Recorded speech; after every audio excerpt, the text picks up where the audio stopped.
Hello, everyone, and welcome again to the Unfound Podcast channel on YouTube. I am, of course, Unfound's host, Ed Densel. It is actually Iron Maiden Day at Unfound headquarters. I'm going to the concert tonight. Very excited about that. But first, Unfound work has to be done, and so I'm doing this map analysis for you regarding the disappearance of Marc Allen, who disappeared from Des Moines, Iowa in 1986. However, in this map analysis, I'm going to mix in the disappearances of Johnny Gosch and Eugene Martin. And if you don't know about those two disappearances, I would urge you to go to the Charlie Project, where you can read about their disappearances. Of course, I would hope in the future to cover both of theirs as well, try to put this kind of all together. But to be honest, we've tried to cover Johnny Gosch's disappearance, but his mother's never gotten back to me, although I admit I've not made an attempt to cover Eugene Martin's disappearance. So what you're looking at on the screen is right here where you see the little white box with the little person walking that says 9 minutes and it says 0.4 miles there. That is 1008 Emmett Avenue, and that is where Marc lived with his family in 1986. And then, as you maybe know by now, when you see dots instead of a solid blue line, that means that is walking time and distance possibly, and not driving. Just to show you the difference, I'll go over here and click the car logo, little picture, and then that's what it looks like when it's driving, and that is what it looks like when it's walking. So let me zoom that back out. That did that all on its own.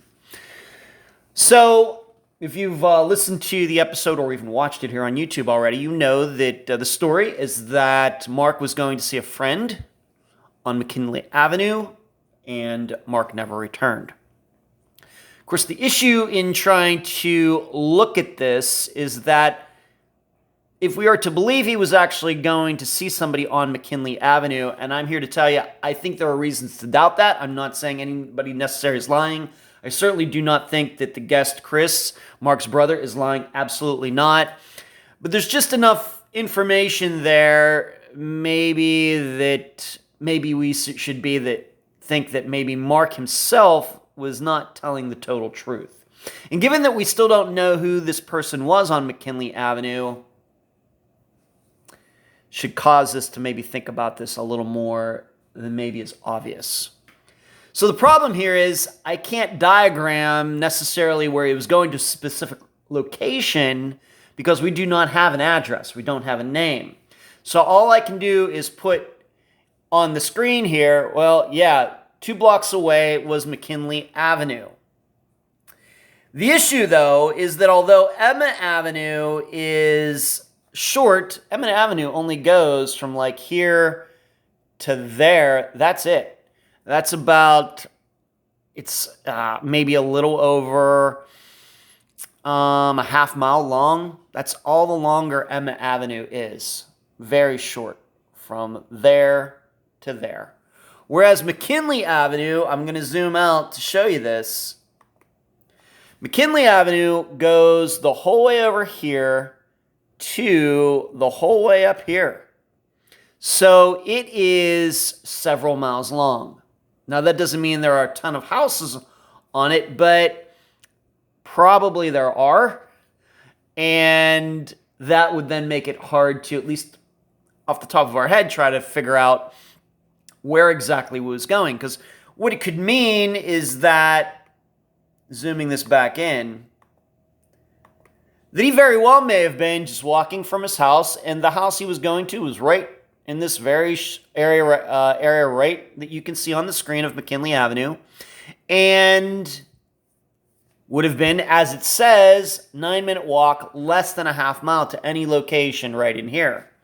However, if he was planning to go well over to the east, past 69th, the Route 69, to the east, or way down here to the west, toward, I guess, right there is the Des Moines Airport, then the walk is going to be a lot longer. Of course, the longer the walk, more likely something bad can happen.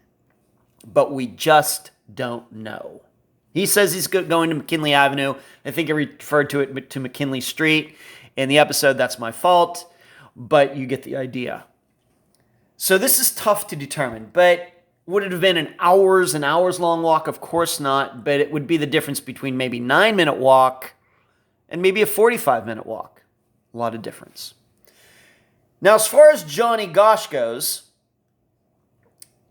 it's hard to, although demographically and the situations seem to be similar, of course, same age, but 4 years before, both newspaper carriers, both in the Boy Scouts, seemingly both abducted when they're out on the streets alone. But we have to remember something regarding at least Johnny Gosch, is that he disappeared way off to the northwest of where Mark and his family lived. Johnny lived way over here on the other side of this river, on the other side of these lakes, and whatever here is here. This happened well over here. That doesn't mean the same person couldn't have abducted both, but I think it certainly lowers the odds greatly. And if you're wondering how far that is, maybe 7-8 miles. Even as the crow flies, it could be 7-8 miles. Driving maybe farther than that. So West Des Moines is where Johnny Gosch disappeared. On the other hand, and somewhat completely opposite, you may be wondering, well, what about Eugene Martin? Where did he disappear? Well, I'm going to show you. He disappeared, to pull up his profile, there it is, says he was last seen at the corner of Southwest 14th and Highview Streets. I'm going to show you where that is. Or Highview Drive. That's all the farther away it is, right there. In fact, I will move it over just so it's exactly on at the intersection. I'll move it over right there. That's all the farther Eugene Martin was away from where Marc Allen lived when Eugene disappeared, once again, in 1984. So we have Johnny in 82, Eugene in 84, Mark in 86, all the same age, all seemingly abducted, although Johnny's and Eugene's circumstances are much more similar than Mark's is to either of them. But I talk about that at my summation, and you can hear that. Maybe you haven't listened to that yet. You can see right here, if we were to walk from M Avenue, go down to McKinley Avenue, and then want to walk down to the intersection where Eugene was allegedly last seen, it's only 30 minutes walking. It's only 1.5 miles. If we're to change that to driving, 4 minutes. That's it. 1.5 miles, 4 minutes on surface streets. So, very, very close. Very close to where Mark lived with his family at the time. And I think that is certainly something you need to think about regarding all of this. And of course, being that Eugene disappeared from right here, he was also very far away from where Johnny Gosch went missing over there in West Des Moines. I mean, we may want to take a look at the surrounding area just to check it out. You can see that an airport's there. So it's very industrialized, a lot of homes, a lot of stores, a lot of buildings. We do have some bodies of water. If you want to start thinking about, well, if all three of these boys got abducted, where could they have been put? We got this river right there. It says Gray's Lake Park, Des Moines Waterworks Park. And then off to the east is Easter Lake Park with a somewhat large lake there. Maybe we want to think about those locations. What doesn't seem to be possible is that they walked off all on their own and somehow disappeared in the woods or something like that, because there just really isn't any. And really, when it comes down to at least Eugene and Mark, you have this airport which totally blocks anywhere they could have gone to the west side of where they lived. So there you go. Where Marc lived with his family at the time, and then Johnny Gosch's location, which is well off, at least looking at the screen, is well off to the left and up to the left from where we're looking at right now.